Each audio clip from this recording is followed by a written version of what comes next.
আজ আমি বানিয়ে দেখাবো চিকেন কষা। আলুগুলো নুন হলুদ দিয়ে ভেজে নেব। লাল লাল করে ভেজে নিয়ে আলুগুলো তুলে নেব। ওই তেলের মধ্যে তেজপাতা আর ফাটিয়ে নিয়ে এলাচ আর রসুন দিয়ে দিলাম। রসুনটা হালকা লাল লাল হলে পেঁয়াজগুলো দিয়ে দেব। দিয়ে পেঁয়াজটাও হালকা করে লাল লাল করে ভেজে নেব। পেঁয়াজের মধ্যে সামান্য একটু চিনি দেব, আদা কুচু, টমেটো, হলুদ গুঁড়ো, লবণ, লঙ্কার গুঁড়ো দিয়ে ভালো করে মশলাটাকে কষিয়ে নেব। মশলা কষিয়ে নেওয়া হয়ে আসলে একটু মিট মশলা দিয়ে নেব। দিয়ে এটাকে একটু কষিয়ে নেব।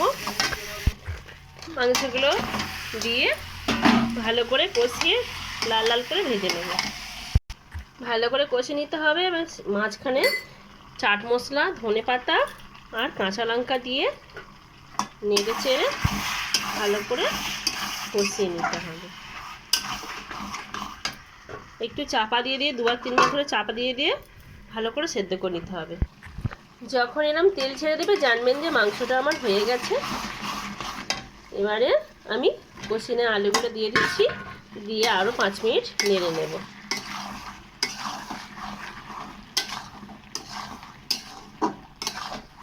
আর কি হয়, আলুর মধ্যে মশলাগুলো ঢুকে যাবে। চিকেন কষা একেবারে রেডি। এবার আমি খেতে দেব। কষা হতে না হতেই আমার ছেলে মেয়েরা খাবে বলছে, তাই এদের খাওয়াবো।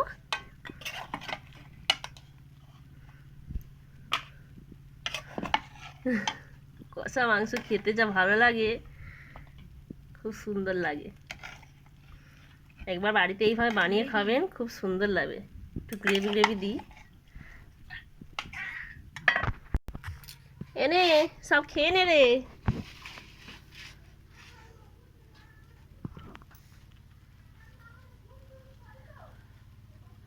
খুব গরম। শোনা খেয়ে দেখো বাবা, খেয়ে দেখো কেমন হয়েছে বলবে।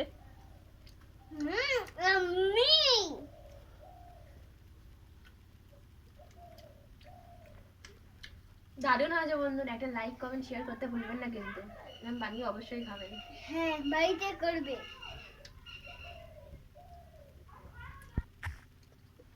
মার হাতে রান্নাটা সব থেকে সুন্দর। আজ এই পর্যন্ত, টাটা।